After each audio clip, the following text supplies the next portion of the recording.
There will be a primary election in May and a general election in November this year. The Secretary of State's office is well practiced for these events after holding special primary and general elections last year. Joining us to talk about that is West Virginia Secretary of State Natalie Tennant. Madam Secretary, welcome. Glad you're here. Thank you. It's good to be here. I always enjoy our yearly chat. Little visit. That's right. That's right. Did you breathe a sigh of relief when you heard the Chief Justice of the U.S. Supreme Court put redistricting on hold for now? That's a good question, and you heard Bob Brunner's story about that part of my reasoning for being part of the stay was simply, you know, I'm a neutral party in all of this, and it was to give direction. Are we having, under which map will we operate? Will it be under this 2011 map that was just passed last year, or would we work under the 2001 map, or would indeed the three-panel judge require the legislature to go back and rework a map that was constitutional? You know, they had first given the January 17th deadline and relieved that deadline, but we had our own, the state had its own mandated deadline of January 28th because that's the last day of the filing period, and that's what we're working off right now for filing. If the stay had not come through, what would have happened? Were you thinking, okay, if this stay does not come through, what will we have to do? Well, we were working with lawmakers. I was anticipating, and it's the legislature's responsibility, and I felt as though they would come through because we already knew that there were about, what, four different maps that had already been introduced last week. And so had the stay not come through on Friday, today's Monday, we would have been working diligently with lawmakers. And as a matter of fact, we were already working with them in terms of, if we need to, can we extend the filing period only for those congressional candidates? How far can you push back? And that's what they would come and say.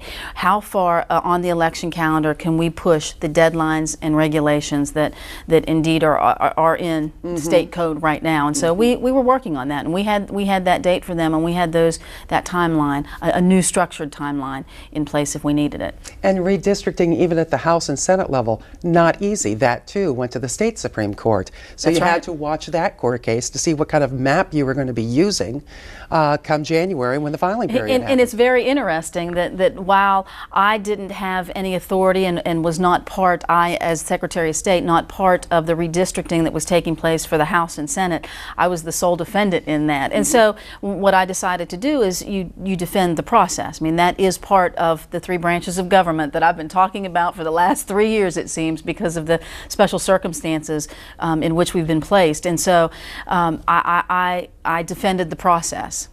I give the legislature their right to do as they wish. It's up to the West Virginia Supreme Court or a three-panel judge of federal judges to say yes or no whether or not it's constitutional. And all of this came after probably one of the busiest election seasons that any Secretary of State in any state had to deal with. You had a special election for U.S. Senate. Yes. Then you had to have a special election for governor. Right. What did you learn? Watching all of that, what did you learn about West Virginia's election system? Many different things on many different levels, whether it's on the office side, the administration side, because right there was a good example when I told you we were prepared to move some of our deadlines.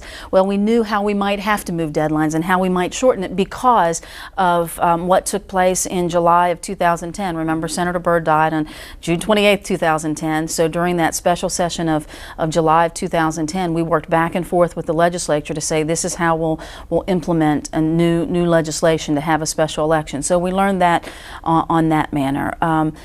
Within our office, we fine-tuned even our knowledge of code, our knowledge of the state election code. You know it and you see it and you know which places to go to find correct direction.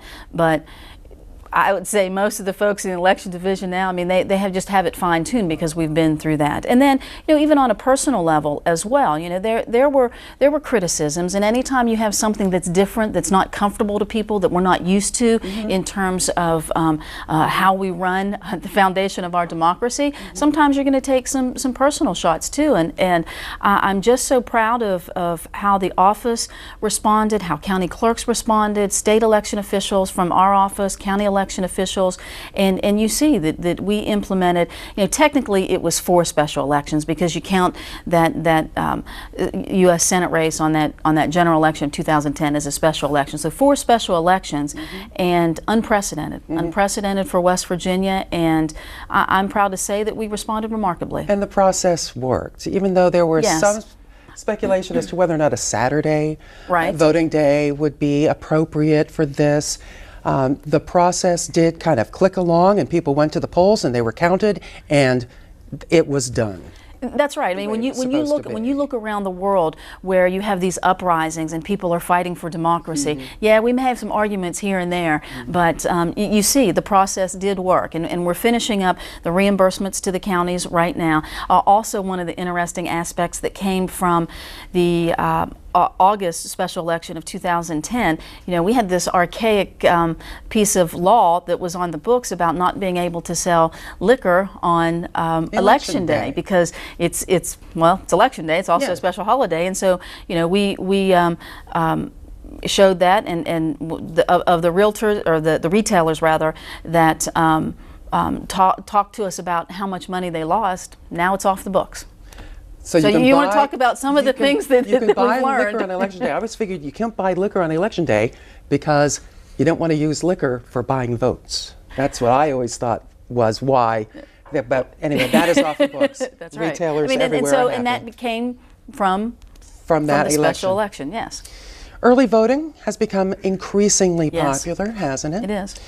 Will there ever come a time, do you think, as you look ahead towards how we will conduct our elections, will there ever come a time when a state will say, you know what, we're not going to have polling places on election day. We're not going to have poll workers on election day. We're just going to tell citizens you've got from here to 7:30 on Tuesday night to cast your ballot. Would there ever come a time that we would do that?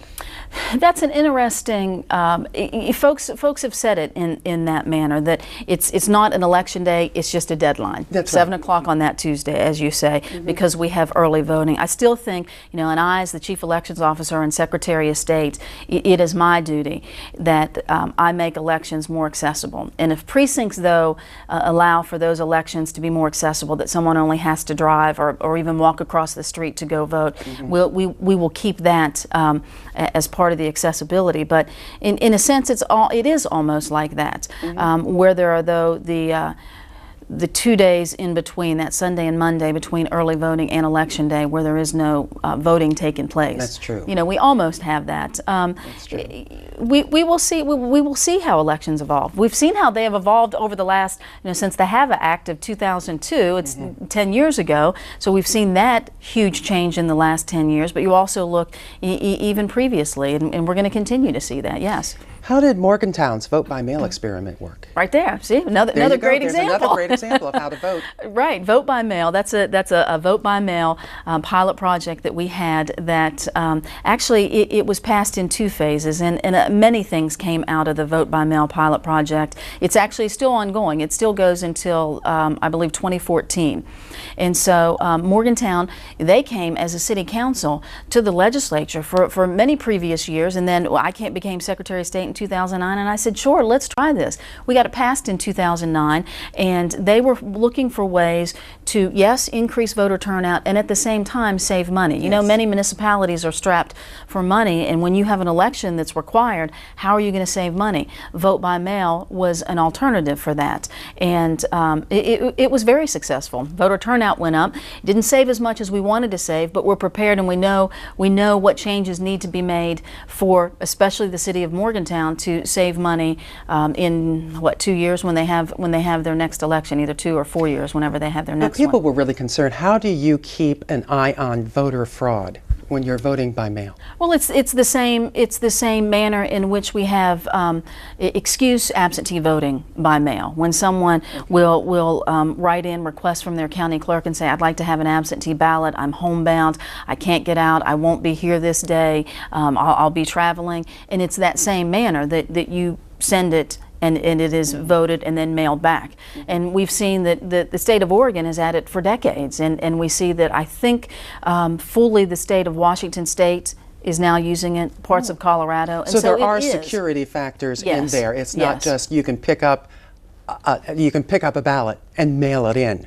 There are Right. security factors as to who it was mailed to? Right, to registered okay. voters. Yeah. Yes, it was mailed to all the registered voters in Morgantown, and Any other then they had cities to- considering it? Well, that was a phase 2, I believe, with the larger cities. We have smaller cities that also used it, like Harrisville in Ritchie County, Bethany, Paw Paw, but theirs wasn't the entire registered voters. Theirs was used for early voting, and so they were looking for cost-saving measures as well, and quite successful. And that's municipalities just have to do that. They have to look for ways, and you can see just from what has taken place over the last 3 years that I've been Secretary of State, we are open-minded. We are going to find ways that allow people to have more accessibility, whether it's voting, whether it's access to the ballot, to be on the ballot, or any other manner, whether it's online vote, all kind of things that we consider. So please come, and it's not just city councils or legislators